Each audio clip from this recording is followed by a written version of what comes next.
আর তুমি বিয়ে করছো কোন রীতিতে? হিন্দুদের রীতিতে বিয়ে করছো।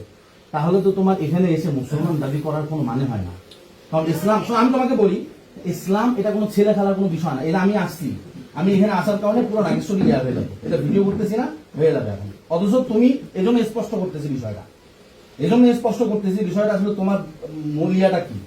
তুমি এখানে যখন ছেলেটাকে পাচ্ছ না তখন এসে বলতেছো মুসলমান। তা আমরা মুসলমানরা তো উত্তেজিত হবো, কি একটা হিন্দু ছেলে আমাদের মুসলমান বোনকে, এবার আমার কথা শোনো, একটা হিন্দু ছেলে একটা মুসলমান মেয়েকে এরকম ইয়া করবে, ভোগ করবে, আর আমরা ছেড়ে দিব। কিন্তু বাস্তবতা তো এটাতে তুমি স্বেচ্ছায় বিয়ে করছো, তাকে হিন্দু হয়ে বিয়ে করছো এবং হিন্দু রীতিতে বিয়ে করছো। তা তুমি এখানে আইসা এভাবে ইয়া করতে পারো না, দাবি করতে পারো না আমি মুসলমান। ইসলাম এটা তো কোনো ছেলে খেলার কোনো বিষয় না যে আমি আমার মন চাইলো, আমার জৈবিক চাহিদার জন্য আমি ইসলামকে বিক্রি করে দিলাম একটা হিন্দু ছেলের কাছে।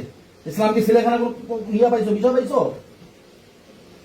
এখন তোমাকে দেখো, একটা জিনিস দেখো, তুমি যে হিন্দু রীতিতে তার কাছে ছিলা, এই জন্য তার সবচেয়ে বড় প্রমাণ হলো তোমার মা বাবা তোমাকে ত্যায্য করে দিছে।